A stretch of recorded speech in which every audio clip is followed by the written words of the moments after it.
الحمد لله رب العالمين، والصلاة والسلام على أشرف الأنبياء والمرسلين سيدنا محمد وعلى آله وصحبه أجمعين. بسم الله الرحمن الرحيم، والصلاة والسلام على سيدنا محمد وعلى آله وصحبه وسلم تسليما كثيرا. اللهم افتح علينا حكمتك وانشر علينا رحمتك يا ذا الجلال والإكرام. اللهم لا علم لنا إلا ما علمتنا إنك أنت العليم الحكيم. اللهم علمنا ما ينفعنا وانفعنا بما علمتنا وزدنا علما. وصل اللهم على سيدنا محمد وعلى آله وصحبه وسلم تسليما كثيرا، والحمد لله رب العالمين، ولا حول ولا قوة إلا بالله العلي العظيم. The fifth book is one of the most beneficial for us because it deals with the adab of the student and also of the teacher. And so there are a lot of really important points that he makes. So this is the fifth book that we're entering into, and he's got these 10 branches. So he begins, أَمَّا الْمُتَعَلَّمْ فَآدَابُهُ وَوَظَائِفُهُ الظَّاهِرَةُ كَثِيرَةٌ. Adab is a very important concept in our religion. There's a hadith that there's some weakness in the chain, but the meaning is sound, and all of the ulama have quoted it. It's very commonly quoted in books of knowledge. أَدَّبَنِي رَبِّي فَأَحْسَنَ تَأْدِيبِي. And ta'deeb, it's a difficult word to translate into English because we don't have an equivalent word. One of the things, when you look up in a dictionary, you'll see, for instance, if you look at a word that you found in a sentence that you didn't know, and you look it up, it will very often say 1, 2, 3, 4, sometimes go up to 10, 15 meanings. And these are the different meanings in the context. Because words, you can have a word that is the same word, but it has several different meanings. And in the Islamic tradition, this goes under logic, and it also is taught in ilm al-wada', which is a unique science that Deen al-Iji actually invented. In fact, Bernard Weiss says it's one of the unique contributions of the Islamic civilization, that science, which is understanding what words mean in their different contexts. And this is one of the major interests of modern philosophy, which is the elusiveness of the meanings of words. And so when you look at a word like adab or adab in the plural, it's a very difficult word to pin down. It has the idea of comportment, and comportment is really how you carry yourself. Portare is to carry, with the way in which you carry yourself. And that was a common word in the 19th century in the English language. In fact, comportment was on 19th century report cards at schools. So you actually had children were graded based on their comportment, on their adab, on how they behave. It also has the idea of discipline. And mu'addib is a teacher, but it's also the one who disciplines. You addibuni. So, and it also has the idea of literature in the later classical tradition. So the adab is the idea of a literary tradition, and the adib was the erudite literary master, the adib, somebody who mastered language. He knew poetry, he knew prose, he knew rhetoric very well, and so they're all related. All these meanings are related to the idea of adab. So courtesy, spiritual courtesy is one of the meanings, but it's a very important quality. And in fact, Sayyidina Qibr Attas, who in my estimation is really one of the most important thinkers to come out of the Muslim world in the 20th century, that's my estimation of him. Sayyidina Qibr Attas wrote a book about secularism and its threat to the Islamic ethos, because Muslims secularism arose out of a unique and distinct set of historical circumstances that were specific to the European situation and really didn't relate to the Islamic ethos. And yet, secularism is now imposed on the world because of the hegemony of the secular culture. And in fact, laicism, which is the French form of secularism, and it's obviously the model that was adopted in Turkey.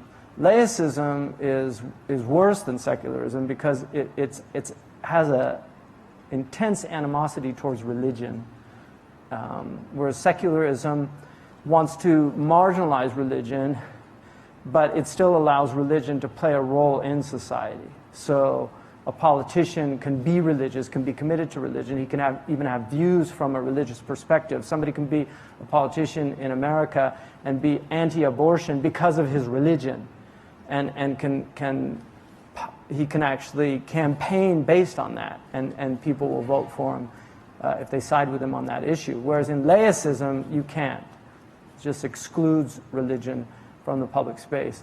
Stephen Carter wrote a book about disbelief, which in our tradition is called kufr, and one of the things that he argued was that secular societies want God reduced to a hobby in the garage, or garage for those from England. Just reduce God to a hobby. You can tinker around with religion, but don't bring it outside of your hobby space at home. So he says that there's a lot of adab that the learner has to have, and also wada'if. Wada'if are those things that you practice on a regular basis. That's why the wird, traditionally a long wird, was called wazifa. It's like an occupation. And in modern Arabic, wazifa means a job. So you say wazifa, wazifati mu'allim or something. And then he says the outward aspects of this are many. وَلَكِنْ تَنْظِمُ تَفَارِعَهَا عَشْرُ جُمَلٍ. But we can organize its branches into 10 statements. The first wazifa, or occupation, of the student of knowledge is تقديم طهارة النفس عن رذائل الأخلاق ومذموم الأوصاف. That they should make the purification of their souls from negative qualities, from vices and attributes. They should make this their priority. So the priority should be to purify yourself. قَدْ أَفْلَحَ مَنْ زَكَّاهَا.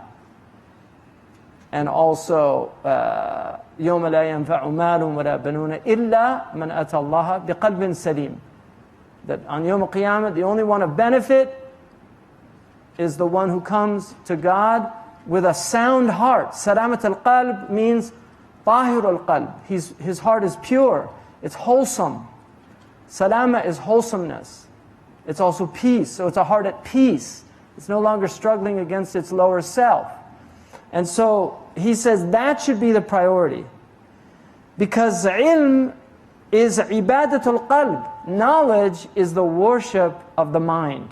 Here he means qalb in the sense of the mind. لَهُمْ قُلُوبٌ لَا يَفْقَهُونَ بِهَا. They have hearts, but they don't understand with them. In other words, understanding is the purpose of the heart. And understanding is what leads to knowledge. And so the fruit of the heart is knowledge. And that's why nurturing the heart is inculcating the virtue of knowledge in the heart. وَصَلَاتُ السِّرِّ. And this is the prayer of the secret, the mystery of the human being. وَقُرْبَةِ إِرْبَاطٍ إِلَى اللَّهِ. And it's the way in which the interior of man draws near to God.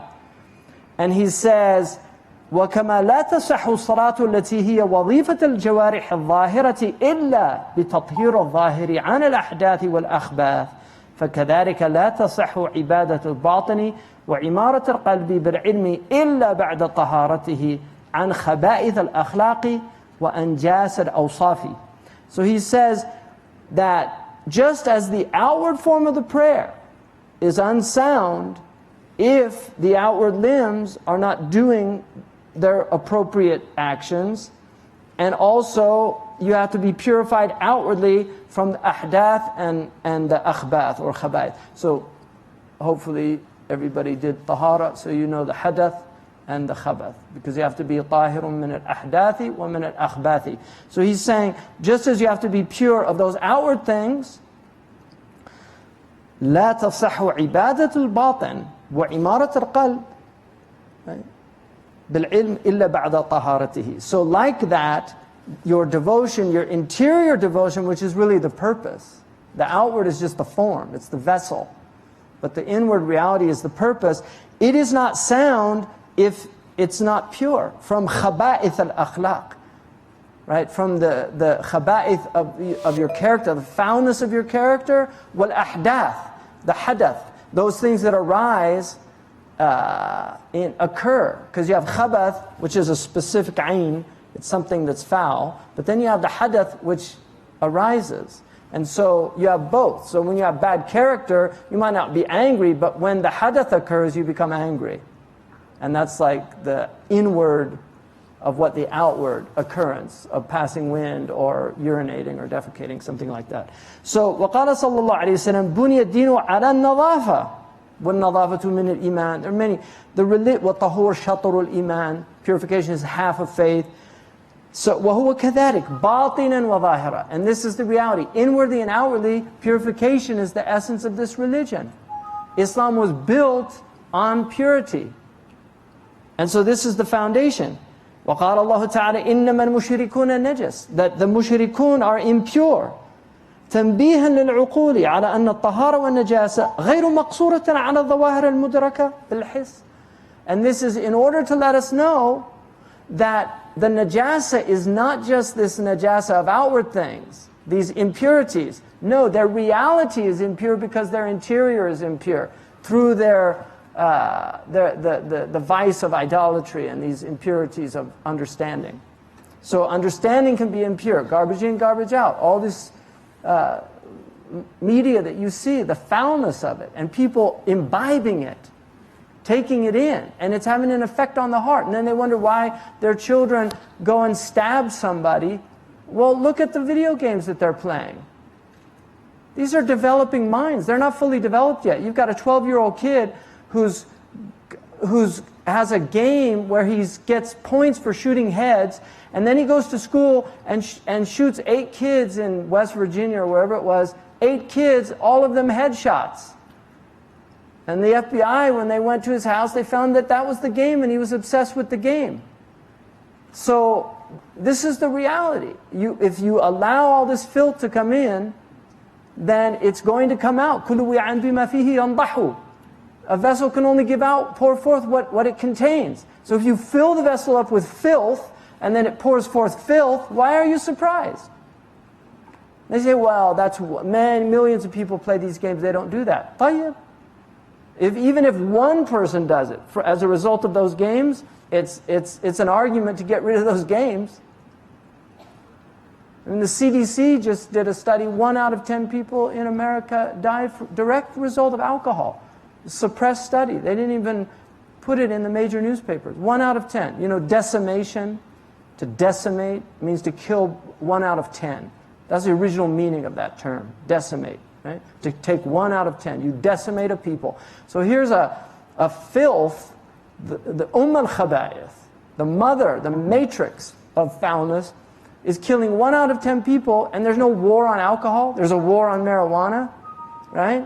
Marijuana's not killing 1 out of 10 people. It's probably doing a lot to calm Americans down because they're so riled up, right? Should probably put it in the water in that country, you know, just to calm people down.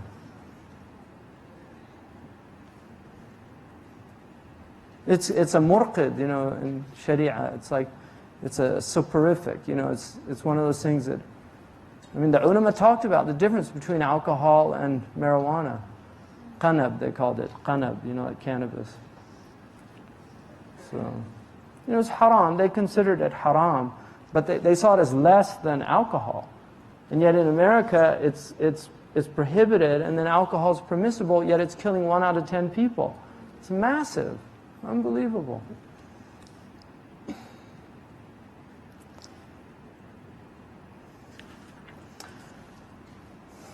And then he says, he quotes a hadith from the Prophet ﷺ, لا تدخل الملائكة بيتا فيه كلب. And in a riwayah it says بيت فيه كلب وصورة, a dog or an image. And the surah is not a picture, because it meant like a statue, something that had ab'ad. It cast a shadow, and it had,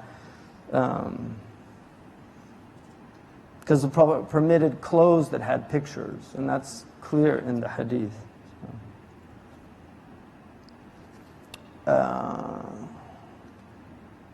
So what does he say? وَالْقَلْبُ بَيْتٌ هُوَ مَنْزِلُ الْمَلَائِكَةِ وَمَهْبِطُ أَثَرِهِمْ وَمَحَلُّ إِسْتِقْرَارِهِمْ. The heart is a house also. It is the abode of the angels. It is the place in which their effect takes place.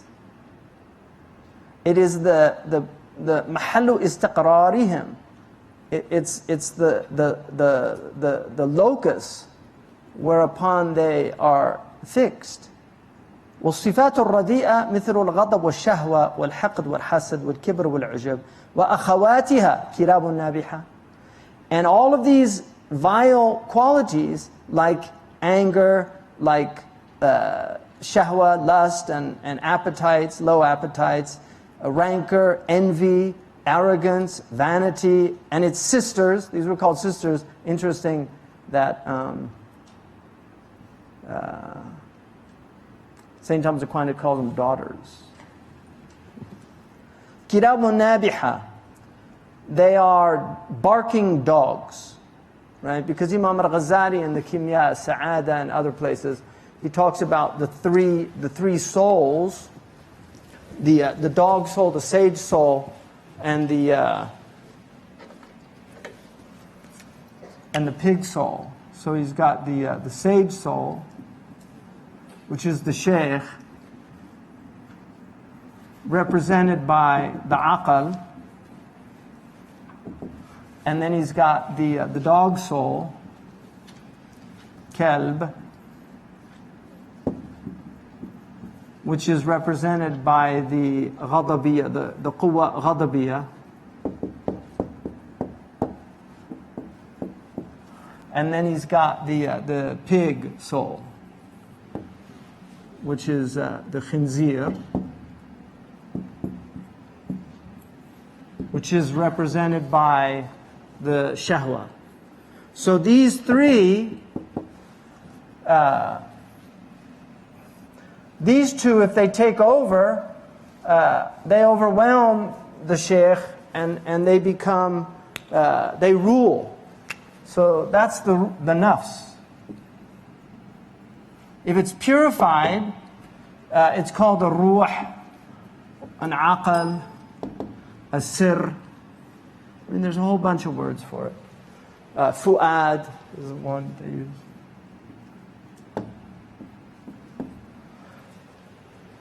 So what he's saying is that the angels don't enter a house that has dog in it. And he's saying that one of the meanings, and he doesn't negate the outward meaning. In fact, it's very important because he says, وَلَسْتُ أَقُولُ الْمُرَادْ بِلَفْظِ الْبَيْتِ هُوَ الْقَلْبِ وَبِالْكَلْبِ هُوَ الْغَضَبِ وَالصِّفَاتِ الْمَذْمُومَةِ لَكِنِّي أَقُولُ هُوَ تَنْبِيهٌ عَلَيْهِ. I'm not saying that the hadith means this, because that's the way the Batiniya people go, esoterics. They negate the outward meaning, and they assert some esoteric interpretation. What he's saying is, this is an extension, that we can derive this meaning from it. That the heart is a house. It's an abode. It's an abode of knowledge. It's also the place of lammatul malak. It's the angelic inspiration occurs in the heart. If the heart is being ruled by the dog and the pig, then the angels aren't going to go in, because it's not a place of tahara. It's a place of akhbath. And so that means that the angelic inspiration won't be there. You'll either be angry or you'll be lustful.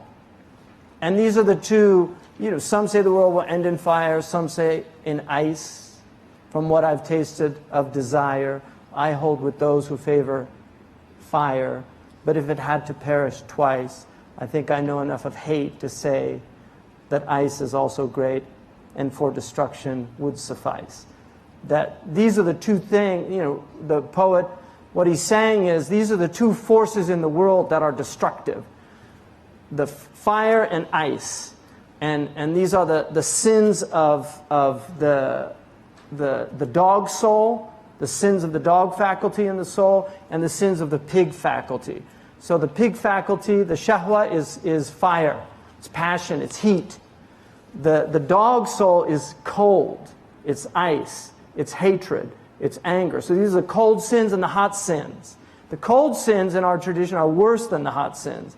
The sins of pride, of anger, of envy, of hatred. These are really, and this is the source of so much suffering in the world. The hot sins are also very destructive. They burn things up. Hate tears it down with a sledgehammer, but fire burns it down.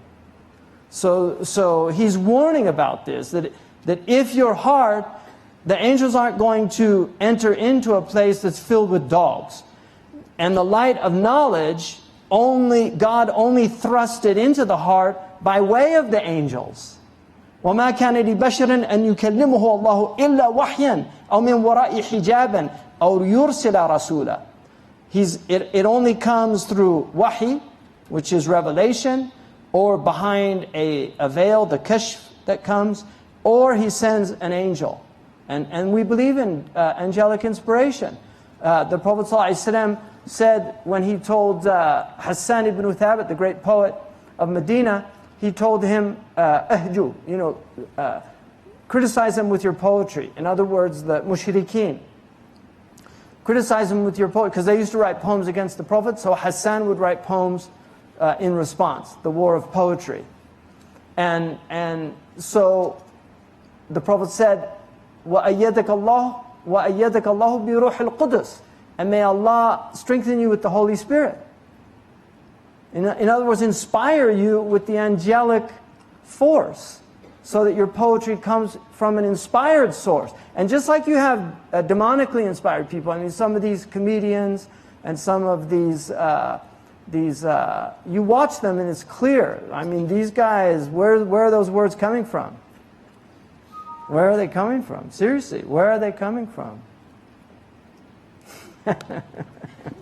Because they're powerful, some of these guys, right? And you listen to them and they're doing some invocation, just the wrong kind, right? I mean, just listen to one of their rants when they start going. Where is it coming? They don't know where it's coming from. And one of the hallmarks of these people is they're very agitated. You'll watch them and they move a lot. This is a sign that you're dealing with demonic, because the Prophet said they get pinched by the demons. And so they literally start to move. You watch them, these people. They can't sit still and just talk. They have to do that because they're having trouble. Shaitan doesn't give them sakina, and it makes them very troubled. They end up like killing themselves and things. A lot of these people, they suffer, but they make deals and it's not on the dotted line in blood. It's a long series of negotiations. Right? You compromise your conscience a little bit. You give a little bit each time, till before you know it, you don't have any values anymore. Right?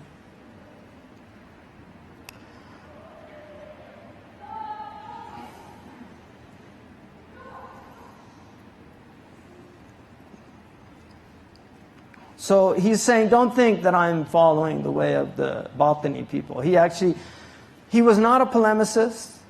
There are other ulama that pretty much their whole career was just polemics, attacking others. Very common, even during his time, and other scholars. He was not a polemicist, but he did write some polemics. They were all against the Batiniya. And you can obviously sense the polemics in here against the ulama as-su, because he was very bothered by the ulama that were abusing this tradition. But he doesn't name names. He doesn't attack people by name, and this is the difference. It's important to point out who the ulama as-su are and what their attributes are. That's what he does. But he's not saying so and so and so and so. You need to work that out yourself. And that's to guard you also, because you don't know. You have to be very careful with ta'yin, pointing. The Prophet said, "Ma baru aqwam." What's wrong with certain people that do this, that, or the other? And he let other people, you work it out for yourselves. You work it out for yourself. Because he wasn't teaching people to attack individuals. First of all, because you want people's guidance. So when you say, ma baru aqwam, and then somebody says, wow, that sounds just like me. It can help them. If they're sincere, it can actually be a source of tawbah, because some of these people, they don't really even know it. Arrogant people are very unaware of their arrogance, just like people with high blood pressure very often don't know they have the silent killer. They're walking around with high blood pressure. They don't know their heart's sick physically. There are many people that don't know their heart's sick spiritually. But if you start telling them, I had somebody came to me once and told me that, he hated me and this and that and that. Yes, he apologized and everything. But he said that he read this thing about purification of the heart, and he just said he could see himself in all the diseases. Right? So, you help people by pointing that out, but you don't help it by attacking people individually. It's not helpful for them. It does the opposite effect. They become more obstinate. Because who does he think he is? Telling me this, that, or the other. So that was not his way. And then he says, that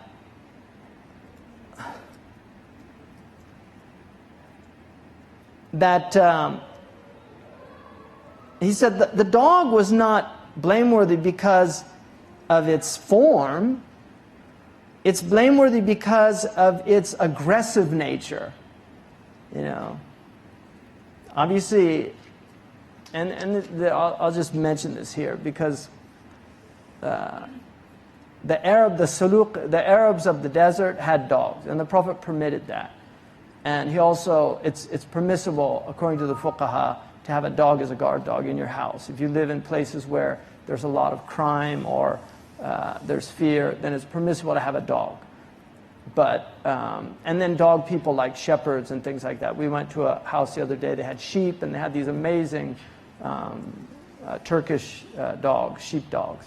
So a dog is actually a beautiful animal. It's a creature of God. Allah subhanahu wa ta'ala permitted consuming the food of dogs that they capture. So if a dog kills, if it's a mu'allam, that's what. In fact, that's one of the arguments. They say even the dog that is given the knowledge of how to hunt is elevated in the Quran. That's how precious knowledge is. So even the dog that has knowledge gets elevated in the Quran. We also know the dog of the Ashab al-Kahf is honored in the Quran. And there's, in the tafsirs, they say it's animal of paradise. And unfortunately, there's a lot of cruelty to dogs in the Muslim world, which is unfortunate. There were dogs that were very, very vicious in Mecca, and they had kalab, they had rabies. They used to come down from the mountains, and many of the hadiths referred to those dogs specifically. But the Prophet did not like dogs in the house, but we know that Aisha had a puppy dog in the house, and that's when he was told that the dog should be kept outside. So even in the house of the Prophet, there was a puppy dog. The Prophet treated animals very well. He did not have any cruelty towards animals. He respected animals as signs of God. Even the pig, according to the Maliki madhab, is tahir. It's not considered najas. Imam Malik doesn't consider the dog or the pig najas. Different cultures have, in Turkey, they're traditionally a nomadic people, and so they were a dog people, because nomads always have dogs. My own teacher, Marabt al-Hajj, there was a dog in the encampment, and he used to feed it from his left hand at dinner time. He literally put couscous in his hand, and he would feed the dog. I saw it with my own eyes.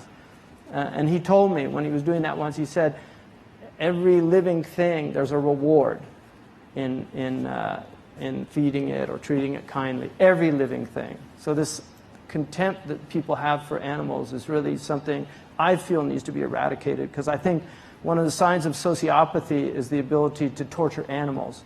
And I know one Muslim country that I lived in, one of the things that kids would do when they'd get their driver's license for fun would to go and run over cats as a fun thing to do, which is a very, very sick society that could produce people like that. So, and torturers, you know how they train them, don't you? Right? Torturing animals. That's how the Americans train torturers in South America and Central America.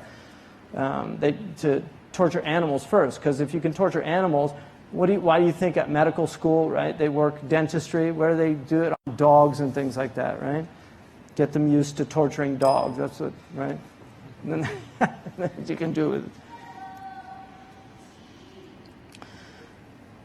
So he says, if your heart's filled with anger, if your heart's filled with desire, and if it's filled with this covetousness and this love of tearing people's honor and dignity apart, that you're a dog, kalbun fil ma'na. The reality of your heart is you have a dog heart. وَقَلْبٌ فِي الصُّورَةِ. So you're kalbun fil ma'na, وَقَلْبٌ فِي الصُّورَةِ. Right? It's a kalb in its meaning, but it's a qalb in its form.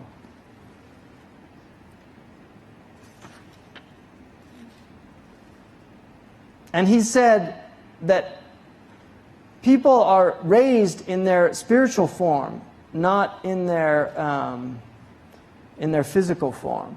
So there's people that are raised, he says, as a dog, kalban dariyan, like a vicious dog. And some as a wolf. And the mutakabbir comes, this is a hadith sahih, the mutakabbir comes in the form of an ant. And people will like step on it. It's nothing. And then the seeker of riyasa in the form of a lion. This is, there's a very interesting book. It's one of my favorite books. And really it should be translated, but people should read it.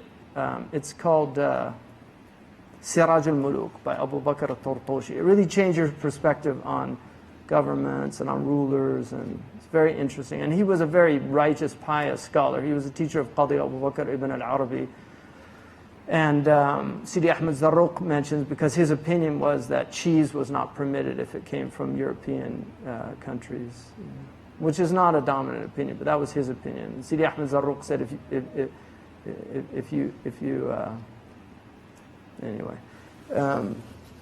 he said that everybody has an animal form.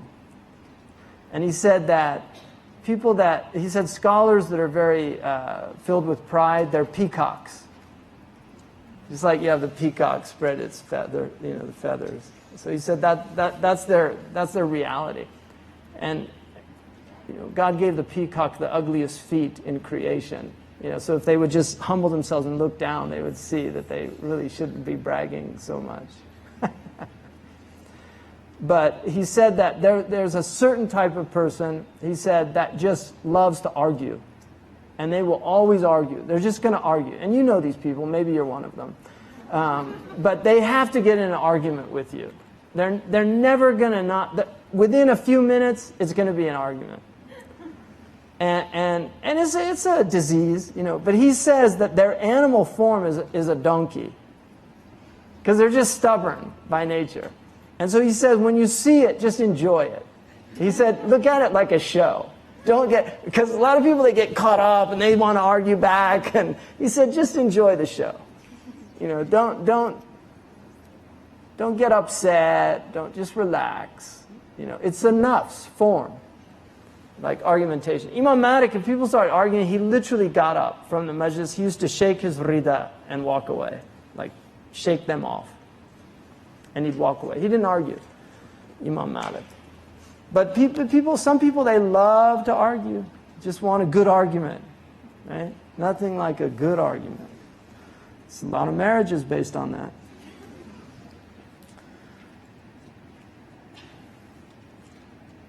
I've told you 1,000 times. Indeed you have. You're acting just like your mother. How dare you say that? I don't know why I ever married you. I'm wondering that too. Right? They do it with a little more energy than I'm doing right now.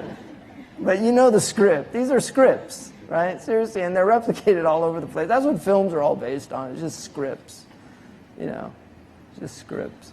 So you can erase those tapes if you want to. It just takes work. You know, you can't just click the button, erase. You know, you actually have to get the eraser out, the spiritual eraser. And it's like, you know how you have something written there and it's really hard to erase? It takes a while. But if you keep at it, keep doing it, that's called dhikr. Right? That's the eraser God gave us. Right? Just keep erasing it. And eventually those scripts will go and they'll be replaced with, you know, in fact, I saw a Sudanese man mention that. He said, you know, people complain about their wives, but he said, a nagging wife is actually a great blessing if you understand it. He said, first of all, they'll keep you in a state of dhikr. Because they go on and on, you'll be like, La hawla wa la quwwata illa billah. Subhanallah. Astaghfirullah. La ilaha illallah. Right? That's what he said. So he said, just do the dhikr. Right? And this goes for the ladies if they have one of those men too. And then he said, and then also he said you'll stay slim because you won't want to eat their food. He said you'll visit your relatives more because anything to get out of the house. You know? So he said that there can be benefits as well. Yeah. So then he says, now if you say, well, people with bad character gain knowledge. He says, فَهَيْهَاتٍ. How far are you from the real knowledge, the beneficial knowledge of the akhirah, which brings joy and sa'ada, felicity? He said, these are deadly poisons. And he said, do you think gaining a poison with it, despite the knowledge, is still not going to kill you? And he said, إنما الذي تسمعه من المترسمين. That's what he calls them. حديث ترقفوه يريدونه بألسنتهم مرة ويرددونه بقلوبهم أخرى وليس ذلك من العلم في شيء. قال ابن مسعود, and this is also on Malik, ليس العلم بكثرة الرواية وإنما العلم نور يقذف في القلب. So he says, this is what you see from the mutarassimin, the formalists, people that are with the rusum, shallow people, they're shallow scholars, they have the outward of knowledge. This is a hadith that they've usurped, taraqqafu. Yuridunuhu bi alsinatihim. They relate it with their tongues. And other times it will move about in their hearts. But he said, but it's not knowledge. He said, Ibn Mas'ud radiyallahu anhu said, knowledge is not having a lot of narrations. Knowledge is a light that's thrust into the heart. And then some of them said, knowledge is awe of Allah. And those who have awe of God are the ulama. And this is an ishara, an indication at the fruits of knowledge, what true knowledge is.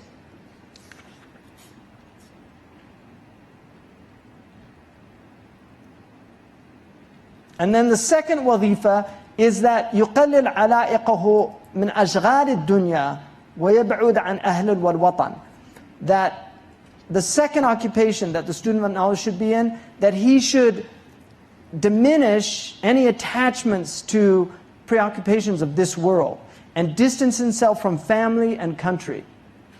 And this is the tradition of rihla, which was what this was named after. Is that traditionally people would set out, they would leave the ma'luf, what they were accustomed to, and they would enter into another place so that they could be free of the local attachments. One of the criminal aspects of the American criminal justice system, and that's what they call it, a criminal justice system. I mean, isn't that interesting? Like, why is the adjective there? That's very interesting, because the adjective is what qualifies the substantive. So the adjective is criminal for the justice system. It's very odd. It should, I mean, you would think it would be like the justice system for criminals, but it's not. It's called the criminal justice system. But put that in Orwell's pipe, right? So in that criminal justice system, one of the things that they do with these poor parolees is they have to go back to the place where they committed the crime. So that's like sending a man with malaria after you've treated him back to the malarial swamp. And these poor people, they go back and suddenly, hey man, you want to hit? You know, he's just out of prison. He's been off drugs for the last 2 years. And some guy, hey, you know, hey Louis, where you been, man? Come here. Yeah, the first one's free. That's what they always do, right? Get them addicted. It's like those television, you know, a month free, you know, Netflix. Try it for free and before, right? And then they can't get out. So he's saying, get away from the ahl and the watan. تغرب عن الأوطان إن كنت طالبا, right? Distance yourself from the lands if you're seeking knowledge, because they preoccupy you. العلم لا يعطيك بعضه حتى تعطيه كلك. Knowledge will not give you some of it until you give it all of you. And if you give it all of you, it will give you some of it. But it's still dangerous. And so that's what he's saying. The third one, الوظيفة الثالثة ألا يتكبر على العلم ولا يتأمر على المعلم. That do not be arrogant with this knowledge. And this because sophomore is an interesting word. You know, you have the freshmen, they don't know anything. They come in, but the sophomore is a Greek word which means wise fool. Because you're no longer a freshman, you have a little bit of knowledge, so you become the wise fool. And that's what a little bit of knowledge can make you arrogant. And that's a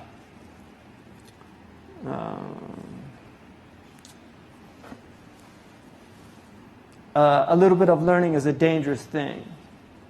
So drink deep from or taste not the Pyrean spring, right? How's it go? You know that one? Shaykh. That a little bit of learning is dangerous. So drink deeply, right? Because shallow draughts intoxicate the brain, and drinking deeply restore us once again. You know that if you take a little bit of knowledge, you get intoxicated with it, drunk with thinking that you know something. So he's saying, he's warning about that. And then وَلَا يَتَأَمَّرَ عَلَى الْمُعَلِّمِ. Don't become imperious with your teacher. Don't be rude. Don't be arrogant. And you might know more than him about something. The Arabs say, يُوجَدُ فِي النَّهْرِ مَا لَا يُوجَدُ فِي الْبَحْرِ. You'll find in rivers what you don't find in oceans sometimes. So you might know something, or they might make a mistake and you recognize the mistake. So he's warning about that. And he says, بَلْ يُلْقِي إِلَيْهِ زِمَامَ أَمْرِهِ بِالْكُلِّيَّةِ فِي كُلِّ تَفْصِيلٍ وَيُذْعِنُ لِنُصْحِهِ إِذْعَانَ الْمَرِيضِ الْجَاهِلِ لِلطَّبِيبِ الْمُشْفِقِ الْحَاذِقِ.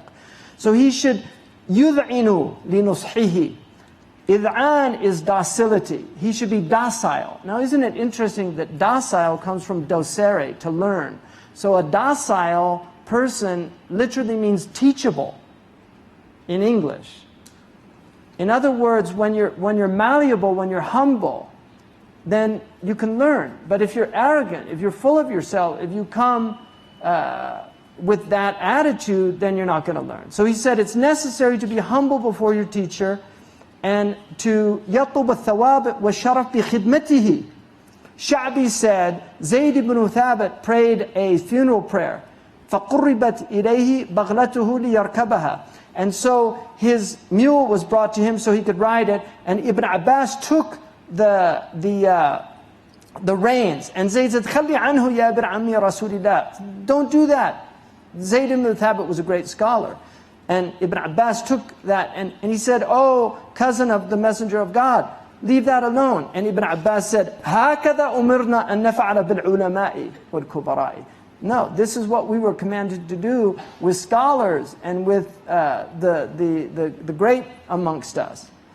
فَقَبَّلَ زَيْدْ بْنُ ثَابِتْ يَدَهُ. And so Zayd kissed his hand and said, هكذا أمرنا نفعل بأهل بيت نبينا صلى الله عليه وسلم. This is what we were commanded to do with the family of the Prophet صلى الله عليه وسلم. Look at the adab between these two people. فقال صلى الله عليه وسلم ليس من أخلاق المؤمن التملق إلا في طلب العلم. It is not from the character of the believer to have adulation. Tamalluq is usually flattery, mutamallaq, somebody who obsequious or flatters people.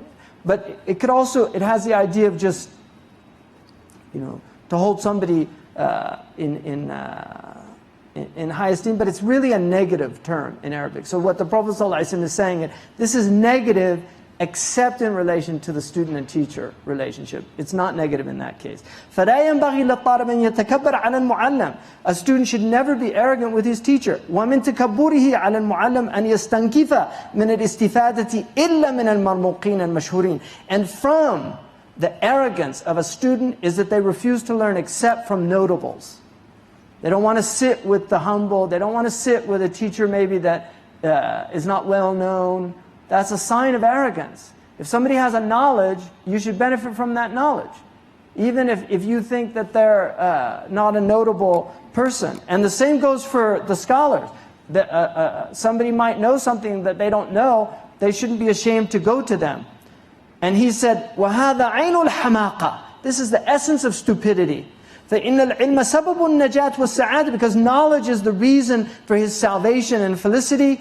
And whoever flees from that, and he says, so look at the one who's fleeing from a dangerous lion who's about to eat him. Does he differentiate between somebody famous or somebody not so well known to save him? No, don't save me. Nobody knows who you are. Right? No, so he's saying, look at it that way. And he said that the danger of ignorance is worse than the danger of a dangerous lion. Because the dangerous lion can only destroy your body, but the danger of ignorance can destroy your soul. So he says, الحكمة ضالة المؤمن يغتنمها حيث يظفر بها ويتقلد المنة لمن ساق إليه كائنا من كان. So the hikmah, this wisdom, this knowledge, this is the lost beast of the believer. He'll take it from whoever finds it. And he said, whoever brings it to him. العلم حرب للفتى المتعالي كالسيل حرب للمكان العالي. And he quotes the poet who says, knowledge is a war for the young man who's haughty, just as the flood is a war for a high place. Right? So knowledge is like an ocean, and if you're not humble, it's like a flood that'll just wipe you out. فَلَا يُنَالُ الْعِلْمِ إِلَّا بِالتَّوَاضُعِ وَإِلْقَاءِ السَّمْعِ. You'll not gain any knowledge except by humility and giving your listening. إِنَّ فِي ذَلِكَ لَذِكْرًا. This is a reminder لِمَنْ كَانَ لَهُ قَلْبٌ أَوْ أَلْقَى السَّمْعَ وَهُوَ شَهِيدٌ. Who has a heart and gives ear to it, listens to it, and he's witnessing. He's in a state of mushahada. He's witnessing. مَعْنَ كَوْنِهِ ذَا قَلْبٌ. That he has a heart and that it's open to knowledge. It has understanding. And so he said the shaheed is hadr al-qalb. It's the one who's present and they're listening in a good way. And then he said فَلْيَكُنَ الْمُتَعَلِّمُ لِمُعَلِّمِهِ كَأَرْضٍ دَمْثَ or demitha. He should be like, with his teacher, he should be like a soft earth that has, a rain has come and the soil is nascent. It's soft. So something could be planted in it. Not like hard earth. You can't plant the seed. It should be soft. Allama means to be able to imprint. So you have to be like wax. And that's why it's so important to get a good teacher. And it's very important. And he's going to give you the signs of who the good teachers are, which is important.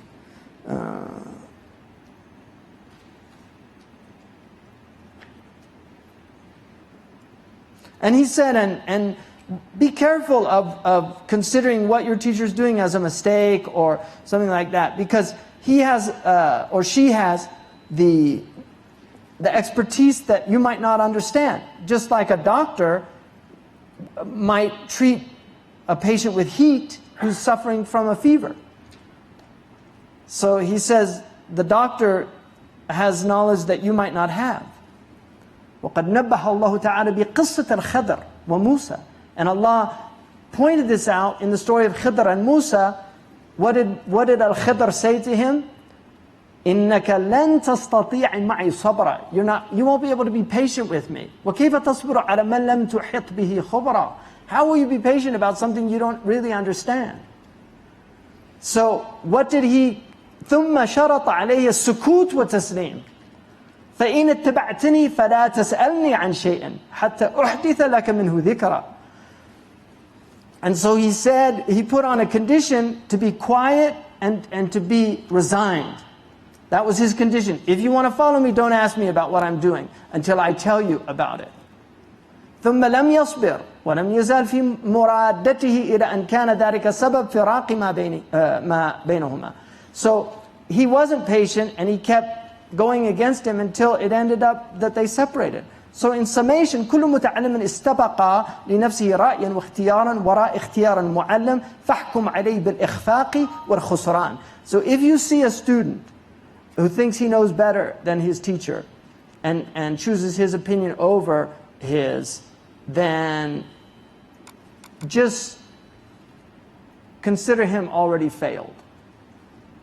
فإن قلت, and if you say, see, he's knowing, he preempts your disagreement with him.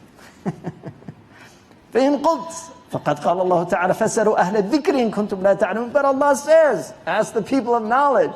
You're telling us not to ask them? And Allah says, ask the people of knowledge if you don't know. فالسؤال مأمور به. That is a question. فالسؤال مأمور به.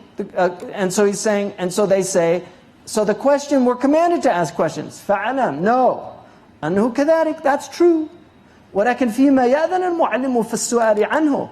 But those are the things that the teacher asks. Do you have a question?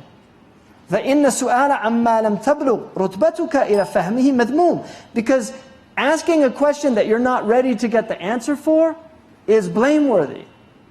Khalil al-Farahidi, right? Al-Khalil al-Farahidi, the great grammarian. He was once in a gathering, and a man asked him a question. He looked at the man asked him a question, and then أطرق رأسه مليا. He lowered his for a little bit of time, and the man said, Subhanallah, أفحمت خليلا. This man said, oh, I stumped Khalil, right? Ifham is like you shut them up. And Khalil raised his head and he said, you know, when I looked at you, I realized that that question was over your head, let alone the answer. But given that you استعجلت, you know, that you hastened, I was attempting to find an appropriate response for you. But because you hasten it up, I'll tell you something. There's four types of people. عالم ويدري أنه عالم فتعلموا منه. A scholar who knows he knows, so learn from him. وعالم لا يدري أنه عالم فنبهوه وتعلموا منه. And a scholar who doesn't know he knows, so remind him and then learn from him. Like Shaykh Abdullah al-Qadi, for those who know him. You have to remind him that he knows something, because he has genuine humility. And who am I don't have anything to say. And he really means it. This is the way he looks at himself. So those people, you have to remind them. No, you have responsibility, this and that. And then he said, وَجَاهِلٌ يَدْرِي أَنَّهُ جَاهِلٌ فَهَذَا مُتَعَلِّمٌ فَعَلِّمُوهُ. And an ignorant person who knows he's ignorant, and that's a student, so teach him. وَجَاهِلٌ لَا يَدْرِي أَنَّهُ جَاهِلٌ فَهَذَا he said, هذا like أحمق, you know, it's like a fool. فَاجْتَنِبُوهُ. He said, and an ignorant person who doesn't know he's ignorant, this is compounded ignorance, and this is a fool, so avoid him, right? So those are the four people. You know, you have to figure out which one you're in. And they call that jahal murakkab, which is compounded ignorance. So فَاسْأَلُوا أَهْلَ الذِّكْرِ إِن كُنتُمْ لَا تَعْلَمُونَ. فاعلم أنه كذلك ولكن فيما يأذن المعلم في السؤال عنه. So then he says دع سؤال قبل أوانه فالمعلم أعلم بما أنت أهل له وبأوان الكشف. He knows what's appropriate. Imam Malik was once asked a question and he wouldn't answer the man. So the man said, didn't you hear the hadith, whoever withholds an answer that he knows, Allah will give him a bridle of fire on the day of judgment? And Imam Malik looked at him and he said, that's for somebody who can take the answer. But if he withholds it knowing that it's not an appropriate question for the questioner and he can't take the answer, it doesn't apply. And that's the wisdom of somebody who knows. وَاتَّقُوا فِرَاسَةَ الْمُؤْمِنِ فَإِنَّهُ يَنْظُرُ بِنُورِ اللَّهِ. You have to beware of the inner sight of a believer because he looks with the light of God. You know, the believer has firasa. And so sometimes you know, but it's a type of arrogance. And he will talk about that a little later. He said that Ali radiallahu anhu said, إن من حق العالم لا تكثر عليه بالسؤال. It's the right of a scholar that people don't ask too many questions. ولا تعنته في الجواب.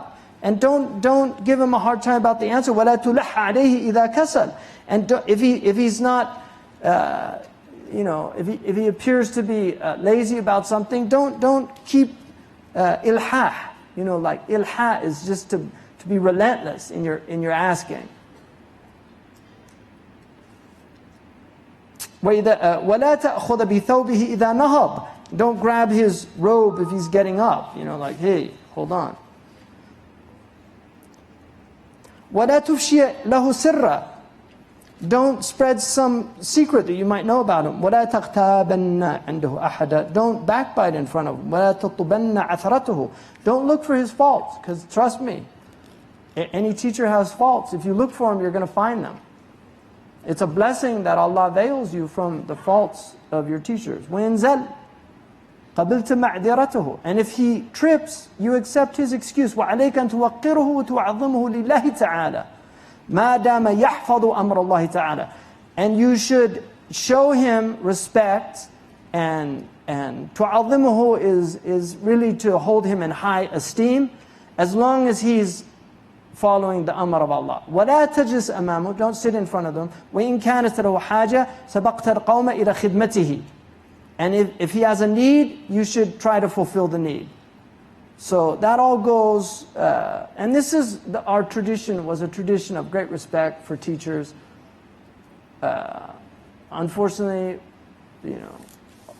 the teachers aren't at the level of these type of teachers anymore, with rare exception. I mean, I would apply all these things to people like Shaykh Abdullah bin Bayya, some of the great scholars, Shaykh Abdul Hayr Amrawi, Shaykh Muhammad al-Yaqubi, people of that stature, but they're unfortunately quite rare now in our community. وَالْوَظِيفَةَ الرَّابِعَةَ, the fourth, أن يحترز الخائض في العلم في مبدأ الأمر عن الإصغاء إلى الاختلاف الناس سواء كان من ما خاض فيه من علوم الدنيا أو من علوم الآخرة. That you should avoid at the beginning, at the outset of your affair, to get involved in the differences of opinion. I mean, I once heard somebody said that they began their studies with fiqh al-khilaf. You should never begin your studies with fiqh al-khilaf. You'll go crazy. I mean, there was a scholar in the early part of Islam. He wrote a book of all the rukhas in the religion, all the licenses. And he took it to the ruler to give to him, look what I did. And he was with one of the ulama, and he showed him the book. He said, burn this book. He says, it's going to destroy the religion. I mean, there's so many khilafat in our tradition. So what he's saying is, don't learn one way. Learn a madhab, learn the mashhur of the madhab, and follow that. There's a reason why they came to these conclusions. I'll tell you something about our religion. This religion is a miracle in the history of religions. And I'm speaking with some knowledge of this. My university training was in comparative religion, and I think I probably know, of all the traditions after Islam, I probably know Catholicism the best. But I know the Orthodox tradition reasonably well. and I've studied Hinduism. I don't know Hinduism very well, but I have studied it. And I studied Buddhism. I studied Taoism. I studied Native American tradition. I read several books on Native American tradition. I mean, there's a lot of different traditions within them, but books like Black Elk Speaks and other books. And the Jewish tradition also. As far as I can tell, there is no religion in the history of religions that was able to do what our scholars did, not because of themselves, in spite of themselves. I really mean that. They couldn't have done it. لو أنفقت ما في الأرض جميعا ما ألفت بين قلوبهم. If you spent the entire world, all the treasures of the world, you couldn't have united these hearts. But Allah united them. Allah united them. This is the only religion that has an agreed upon book. All the madhabs of this religion agree on the book. Even the deviant schools. There's no difference of opinion on the Quran. None. Tajweed. There's no difference of opinion. I mean, that's a miracle. How do you get the same pronunciation? How is that possible? How do you get 17 points of articulation? How is that possible? How is it possible that we know all the attributes of the letters? How is that possible? You can't get Jews to agree on how Hebrew is pronounced. You can't get Christians to agree on how Greek New Testament is pronounced. I had Greek for 2 years. My New Testament Greek teacher said, we don't know how this letter, we think it sounded like this, maybe it sounded like that. How is it? When you hear an Indonesian Quran reciter or a Moroccan Quran reciter, if they're pronouncing it according to the ahkam of tajweed, complete different ends of the earth, they pronounce it the same way. They might have different way of pronouncing it, the tune, that's not a good word, but the melody, the way that they recite it. The maqam, it would be called a maqam. But no other religion has that. Now, how did they agree on these madhabs? I don't know how they did it. As far as I can tell, it's a miracle. There were no councils. I mean, the Christians had to have count. They actually bumped people off on these councils. They poisoned people. You read the Christian history. People were poisoned. Like bishops that disagreed with it. They just said, it's for a good cause. It's for the unity of the religion. But they did it. They bumped people off.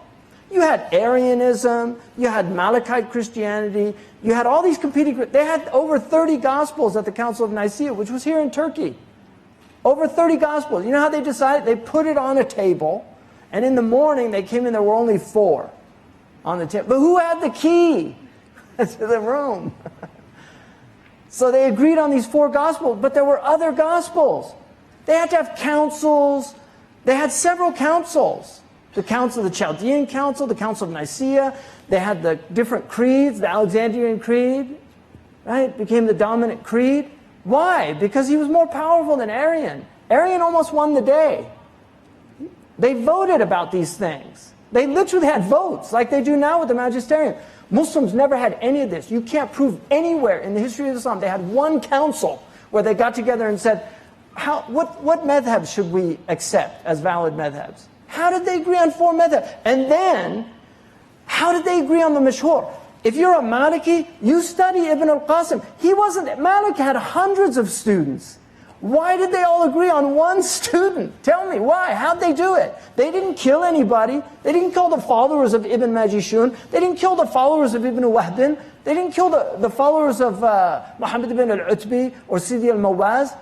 Those books are there, Al-Wadiha, Ibn al-Habib, the Mawaziyah, the Utbiyah. You have what are called the Ummahat of the... Why is it the Mudawwana? They didn't have any councils because the isnad was, according to them, that was the strongest isnad. He was the one that spent the most time with Malik. He was the one that Asad ibn al-Furat, who was one of the greatest students of Malik, he looked at his book, and then Sahnun codified it, and then it became taught all over the Muslim world. How is that possible? It's amazing. So now this whole call to get rid of these madhabs, after they were literally, the only way to explain them is that God had his direct involvement. That's the only way to explain it. And that you could go, Ibn Battuta, a Maliki, could travel the whole Muslim world. He ended up a Qadi in Sri Lanka. I mean, how's that possible? How could you have, before technology, before mass communication, everybody was studying the same books. How is that possible? How is it possible that everybody agreed on the Tahawiyah? Tell me, I want to know. How is that possible? No government said you have to follow the Tahawiyah. When they went to Malik, Mansuri said we want to make the Muwatta the official book of Islam. Don't make it the official book of Islam.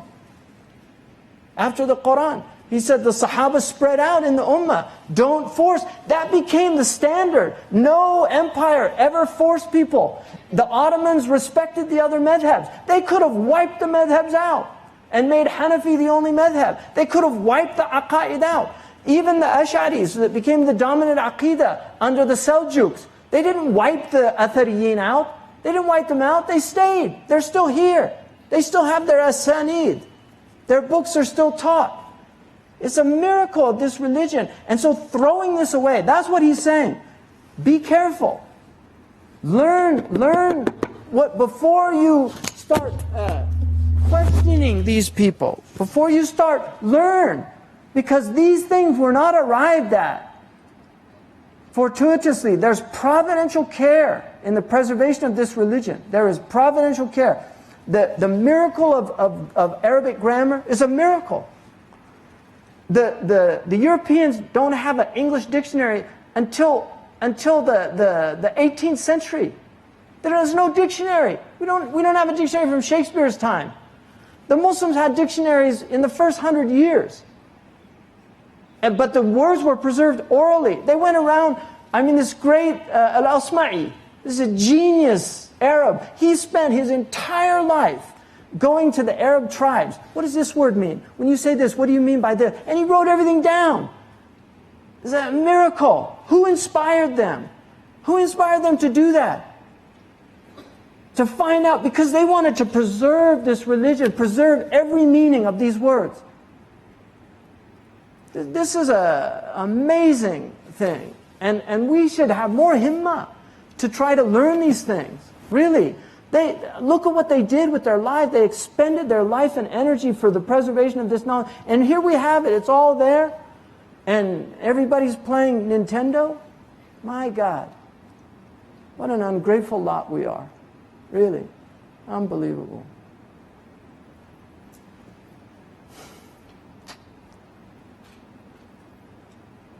And he said, listen to this.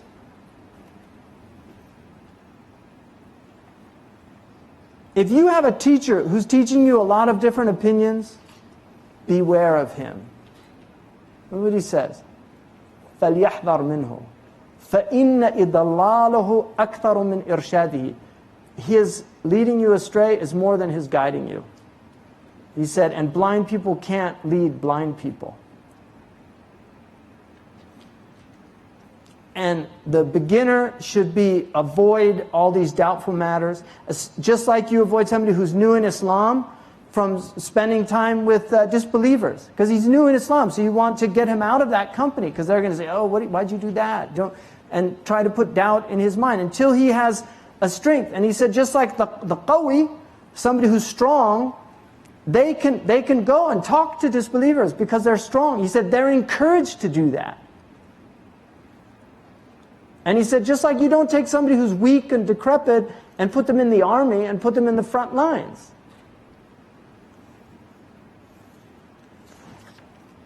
The fifth one, he says, is that أَلَّا يَدْعَى طَالِبُ الْعُلُومِ فَنًّا مِنَ الْعُلُومِ الْمَحْمُودَةِ وَلَا نَوْعًا مِنْ أَنْوَاعِهَا إِلَّا وَيَنْظُرُ فِيهِ نَظْرًا يَطَّلِعُ بِهِ عَلَى مَقْصَدِهِ وَغَايَتِهِ.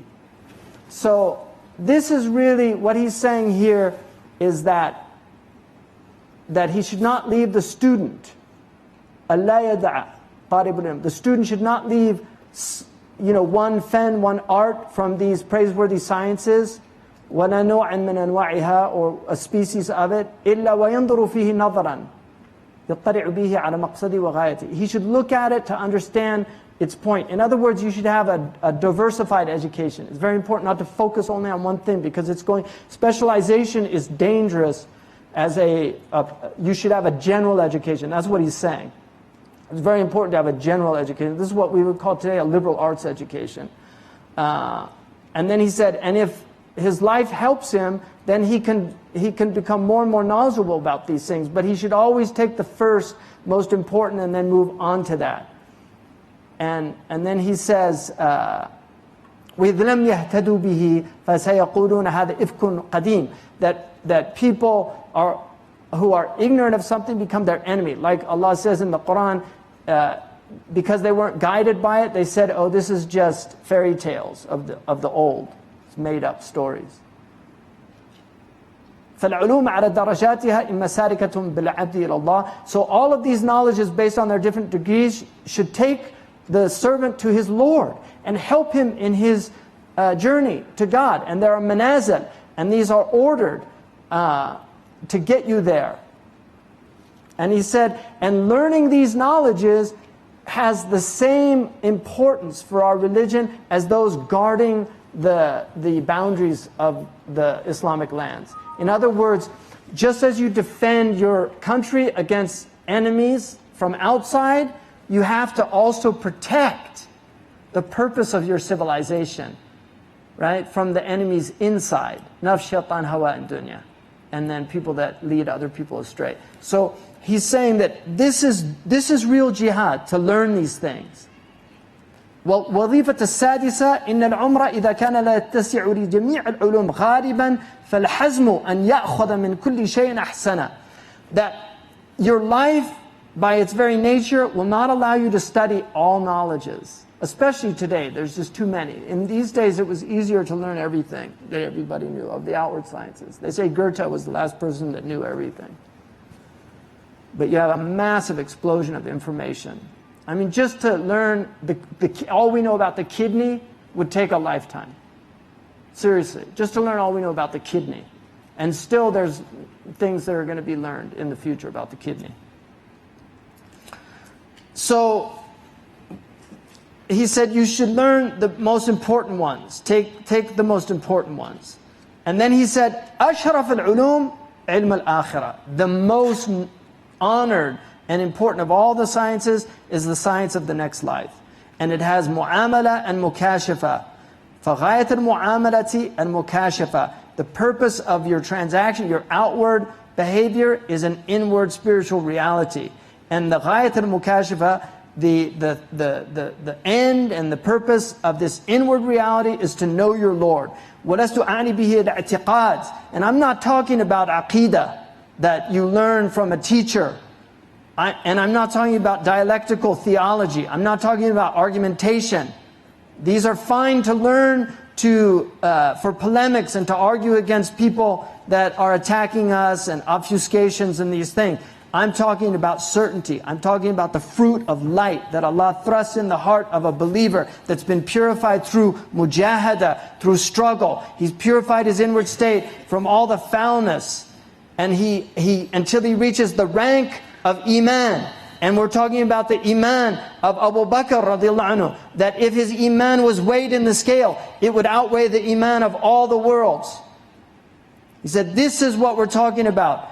We're talking about what the Sayyid al-Bashar said. فَمَا عِنْدِي أَمَّا يَعْتَقِدُ الْعَامِّ وَيُرَتِّبُ الْمُتَكَلِّمُ الَّذِي لَا يَزِيدُ عَلَى الْعَامِّ. I'm not talking about learning some list of things that some theologian has put together that's going to tell you what God is and what God isn't. That's not what I'm talking about. I'm talking about Umar and Uthman. I'm talking about the rest of the Sahaba. Because they didn't know those lists.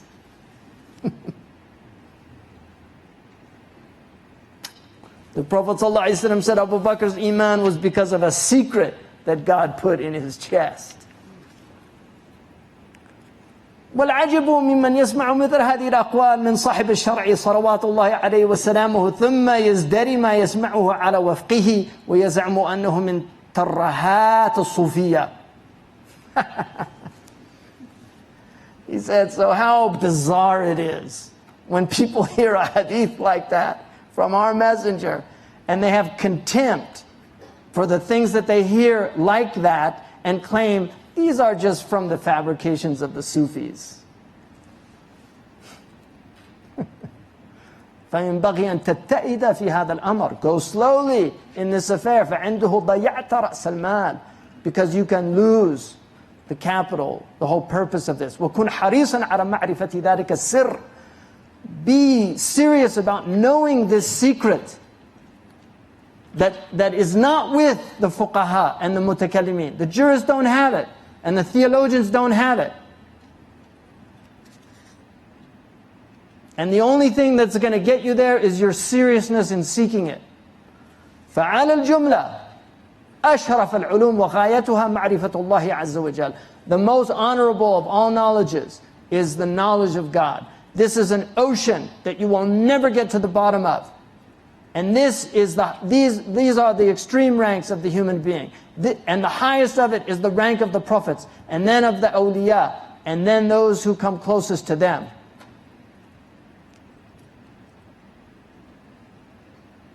And two philosophers were once in a masjid talking, and one of them had something written, and it said, إن أحسنت كل شيء فلا تظنن أنك أحسنت شيئا حتى تعرف الله وتعلم أن مسبب الأسباب وموجد الأشياء وتعلم أنه مسبب الأسباب وموجد الأشياء. Don't think you know anything until you know God, and you know that He causes everything, and He's the one that brought everything into existence. And the other one said, كنت قبل أن أعرف الله أشرب وأذمأ حتى إذا عرفته رويت بلا شرب. Before I knew God, I was thirsty all the time. I drank and I still had thirst. Now that I know God, I no longer have thirst without any drinking. The seventh wazifa, ألا يخوض في فنون العلم دفعة بل يراعي الترتيب فيبدأ بالأهم فالأهم ولا يخوض في فن حتى يستوفي الفن الذي قبله. This is important.